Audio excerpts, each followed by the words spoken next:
Hello అందరికీ, ఇవాల్టి వీడియోలో నేను మీకు తెలంగాణ స్పెషల్ వంటకం చేగోడీలు చేసి చూపించబోతున్నాను. సో టేస్ట్ అయితే అద్భుతంగా వచ్చినాయి, క్రిస్పీగా క్రంచీగా. సో నువ్వులు వాము వేయడం వల్ల తింటున్నప్పుడు ఆ ఫ్లేవర్ అనేది చాలా క్లియర్గా మనకు తెలుస్తుంది. సో ఇప్పటివరకు చేసిన వంటకాలలో అత్యంత అద్భుతంగా వచ్చిన వంటకం ఇదే అని చెప్పొచ్చు నేను చేసిన వాటిలో. సో ఈజీ అండి, చాలా ఈజీగా చేసుకోవచ్చు. కేవలం బియ్యం పిండి ఉంటే చాలు మనం వీటిని ప్రిపేర్ చేసుకోవచ్చు. పెద్దగా కష్టపడాల్సిన పని కూడా లేదు. ఆ విధానం ఏంటో చూసేద్దాం. దీనికోసం ముందుగా 1 కప్పు బియ్యం పిండి తీసుకొని పక్కన ఉంచుకొని, 1 టీ స్పూన్ వాము, 1 టీ స్పూన్ జీలకర్ర, 1 టేబుల్ స్పూన్ నువ్వులు, కారం తగినంత, ఉప్పు, పసుపు తీసుకొని పక్కన ఉంచుకోవాలి రెడీగా. సో కారము కొద్దిగా ఎక్కువ తినే వాళ్ళైతే ఎక్కువ వేసుకోండి, తక్కువ తినే వాళ్ళైతే తక్కువ వేసుకోండి. సో దీనికోసం మనం ఏ కప్పుతో అయితే పిండి తీసుకున్నామో అదే కప్పుతో వాటర్ తీసుకుని, అంటే పిండి వాటర్ రెండు కూడా ఈక్వల్ క్వాంటిటీ తీసుకోవాలన్నమాట.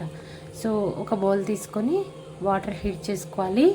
సో వాటర్ లైట్గా హీట్ అవుతున్నప్పుడు మనం ఆల్రెడీ తీసి పెట్టుకున్న వాము, జీలకర్ర అవన్నీ ఉన్నాయి కదా, అవన్నీ కూడా ఇందులో యాడ్ చేసుకోవాలి. వీటికన్నా ముందు మనం 2 టేబుల్ స్పూన్స్ వాటర్లో ఆయిల్ యాడ్ చేసుకున్నట్టయితే మనకి ఇది ఒక చిన్న టిప్ అనమాట.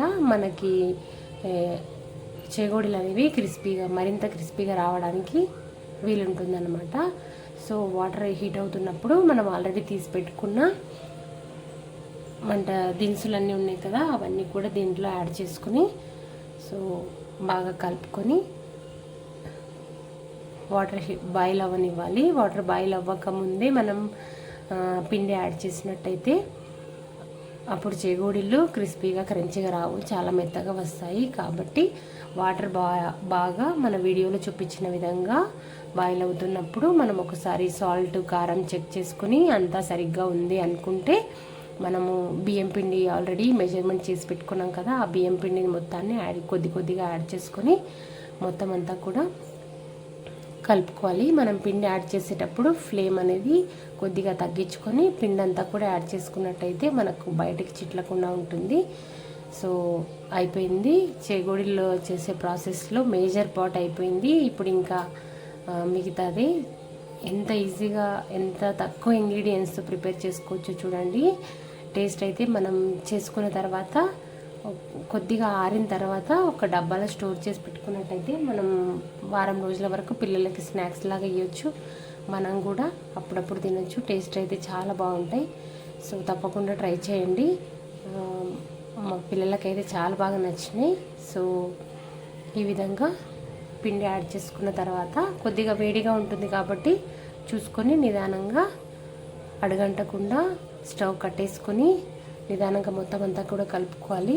సో దీనిలో నుంచి వేరే ప్లేట్లోకి పిండినంతా కూడా వేసేసుకొని ఈ విధంగా ప్రెస్ చేస్తున్నట్టుగా కొద్దిగా లోపల వాటర్ ఉండి పైన పిండి ఉన్నట్టయితే మనం ఈ విధంగా ప్రెస్ చేస్తున్నట్టుగా అన్నట్టయితే వాటర్ మొత్తం పిండికి అంతా కూడా పట్టేస్తాయి. సో బాగా హీట్గా ఉంటుంది, చేతులు పెట్టకండి, చేతులు కాలిపోతాయి. సో దీన్ని మొత్తాన్ని కూడా కొద్దిగా చల్లారిన తర్వాత మన చపాతీ పిండిలాగా మొత్తం అంతా కూడా కలుపుకొని చూడండి వీడియోలో చూపించిన విధంగా ఇవి ఇట్లా రావాలి. మరి మెత్తగా ఉండకూడదు, మరి గట్టిగా ఉండకూడదు. సో తర్వాత మనం ఎలాంటి వాటర్ యాడ్ చేయాల్సిన అవసరం ఉండదు, మెజర్మెంట్ కరెక్ట్గా తీసుకున్నట్టయితే. సో ఈ విధంగా కొద్దిగా చేతులకు ఆయిల్ రాసుకొని కొద్దిగా పిండి తీసుకొని, ఎక్కువ పిండి తీసుకున్నట్టయితే లావు వస్తాయి. లావు వచ్చినట్టయితే నువ్వు ఎంత బాగా ఫ్రై చేసినా కూడా మెత్తగా వస్తాయి. సో ఆ క్రంచినెస్ రాదు. కాబట్టి చూసుకొని ఈ విధంగా రౌండ్గా చుట్టేసుకోవాలి. సో ఈ విధంగా చేసుకున్నట్టయితే చేయడానికి కొద్దిగా టైం ఎక్కువ పడుతుంది, ఓపిక కావాలి.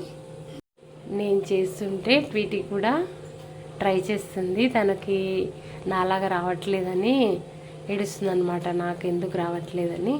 సో మనం స్టవ్ దగ్గరనే ఉండి ఆ హీట్కి మనం మాడిపోకుండా కాస్త కూల్గా కూర్చొని అన్నిటినీ కూడా చేసి ఒకేసారి మనం ఫ్రై చేసుకోవచ్చు, అలా ఏమి ఇబ్బంది లేదు. సో ఈ విధంగా మొత్తం అన్నిటినీ కూడా ప్రిపేర్ చేసుకున్నాను. ప్రిపేర్ చేసుకున్న తర్వాత అన్నీ ఒకేసారి కాల్చుకుంటే సరిపోతుంది. సో హై ఫ్లేమ్లో ఉంచి వీటన్నిటిని ఒకేసారి వేసినట్టయితే కలర్ చేంజ్ అవుతుంది, కానీ ఆ క్రిస్పీనెస్ ఆ టేస్ట్ అనేది రాదు. కాబట్టి ఫ్లేమ్ ఖచ్చితంగా మీడియం ఫ్లేమ్లో ఉంచుకొని ఇవన్నీ కూడా ఆయిల్లో డిప్ చేసుకోవాలి. అయితే ఆయిల్ మాత్రం కంపల్సరీ మనం గానుగ నూనె వాడితేనే హెల్త్కి చాలా మంచిది. సో ఇప్పుడంతా కూడా సడన్గా హార్ట్ అవి వస్తున్నాయి కాబట్టి వీలైనంతలో మనకున్నంతలో మనం కొద్దిగా మన ఆరోగ్యాన్ని కాపాడుకునే ప్రయత్నం చేయాలి. సో ఈ విధంగా చేగోడలన్నీ కూడా ఆయిల్లో ఫ్రై చేసుకున్న తర్వాత, అంటే మనకు పూర్తిగా ఫ్రై అయినట్టు ఎట్లా తెలుస్తుందంటే అవి ఆయిల్లో ఇక మీరు అబ్జర్వ్ చేసినట్టయితే వీడియోలో ఆయిల్ పీల్చుకోవడం మానేస్తాయి అన్నమాట. అంటే అంత ఫాస్ట్గా కుక్ అవుతున్నట్టుగా అనిపించదు, ఆయిల్ బాయిల్ అవ్వకుండా ప్లెయిన్గా ఉన్నట్టు అనిపిస్తుంది. సో అప్పుడు మనకి రెడీ అయినమాట. కలర్ కూడా మనం కొద్దిగా పసుపు యాడ్ చేసినాం కాబట్టి మనకు కలర్ కూడా మంచి కలర్ వస్తుంది. ఫుడ్ కలర్స్ అవి యాడ్ చేయొద్దు, హెల్త్కి మంచిది కాదు. సో ఈ విధంగా మిగతా చేకోడీలన్నీ కూడా ఫ్రై చేసుకొని తినేసేయడమే. ఇదండి ఇవాళ వీడియో.